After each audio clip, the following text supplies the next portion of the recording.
Hi, everybody. I'm Al Bernstein with another one of my quick hits. And on this, we're going to talk about the fact that, let's be candid, boxing so far this year, in the calendar year of 2016, hasn't been exactly what we hoped it would be. Some of the matches haven't quite lived up to their expectations. Some of the matches we wanted to see made weren't made. And I think it's fair to say, if you're an objective observer, hasn't quite been where we want it to be. However, it's my view that in the summer, boxing is going to sizzle. Starting in this coming month, in June, we are going to have a very good schedule for the sport of boxing, and I think it could kickstart the sport for the rest of 2016. Now, why am I saying this? Well, let's take a look at June, which is, in my mind, going to be an extraordinary month in terms of fights that it's very hard for me to imagine not being good. Let's start out with a fight June 4th. Orlando Salido and Francisco Vargas. This fight will be fought in front of excited fans in the StubHub Center who will be rooting for two tremendous fighters who are action fighters who have both been involved in Fighters of the Year. 35-year-old Orlando Salido coming in off his fight last year against Roman Martinez, which ended up being a draw. It was a Fight of the Year candidate, and it was a phenomenal fight. One, by the way, in which I think Orlando Salido was completely robbed. I thought he won that fight. And if his fight wasn't exciting enough, how about Francisco Vargas taking on Takashi Miura in a fight in which both men were in trouble at various times in the fight. Vargas ended up winning by TKO. And the idea of these two men getting into the ring and battling it out is, in my mind, just a recipe for another potential Fight of the Year. So on June 4th, that's going to kick off the month of June. Then the following week, we got a couple of fights that are going to be, in my opinion, could be just as exciting and crazy. Ruslan Provodnikov, who's been in his share of wars, that's for sure, now age 32, with a win after his close loss to Lucas Matisse, takes on John Molina Jr., who you'll remember his great war with Lucas Matisse, in which he had Matisse down twice, and then he ultimately lost. Then he had a very lackluster performance against Adrian Broner, but has since come back with a win. That fight is one in which we don't have two boxers. We don't have any boxers in the ring. They are going to come together in the center of that ring, and they are going to throw punches. And a lot will depend on whether Molina, in fact, is up to the task.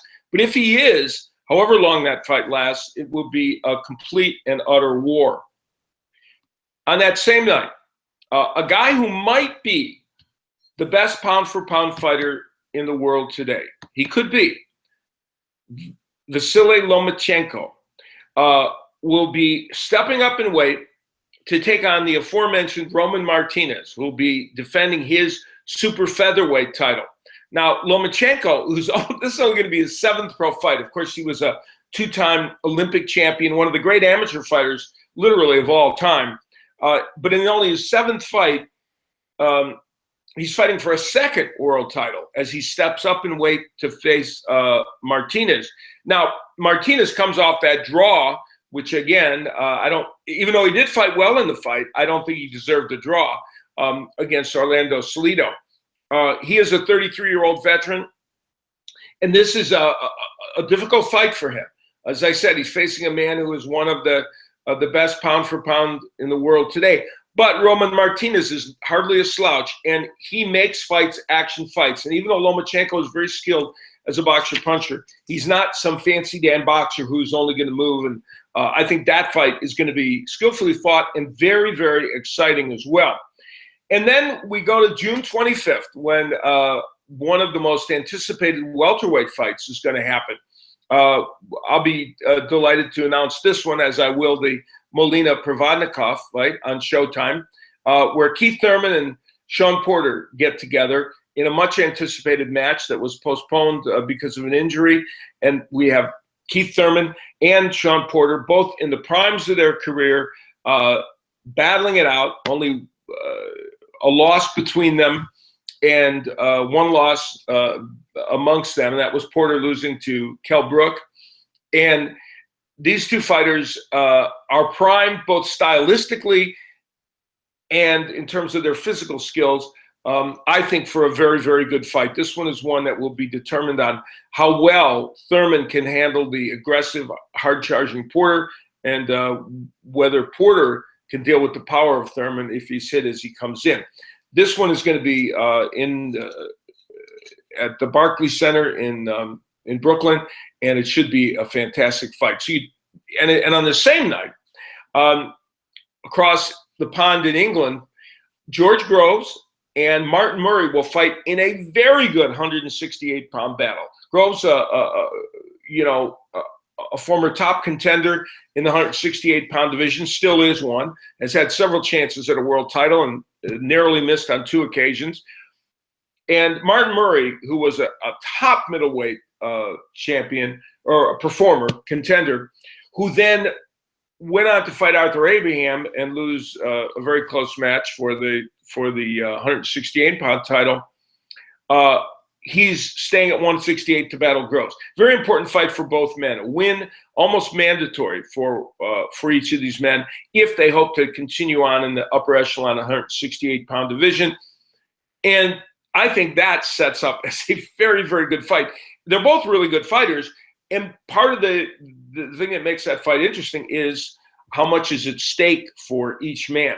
Now, that's a heck of a June. And then there are other fights sprinkled in, but of those major fights, that's pretty extraordinary. That leads us into July, where we have the Klitschko-Fury fight, number 2, scheduled in. We're hoping it's a little more exciting than the first one, even though it was exciting that Fury created the upset. The fight itself wasn't dramatically great. But I think this one's going to be a little different because Klitschko understands he needs to do more, and I think Fury may respond to that. In addition, in July, it looks like we will have the Leo Santa Cruz-Carl Frampton fight on July 30th. And that one should be a really good one. Leo Santa Cruz, an all-action fighter. And Frampton, even though his fight with Scott Quigg was one of those I alluded to earlier that wasn't as exciting as we thought it might be, I think Frampton will be forced against Santa Cruz to fight a more aggressive fight.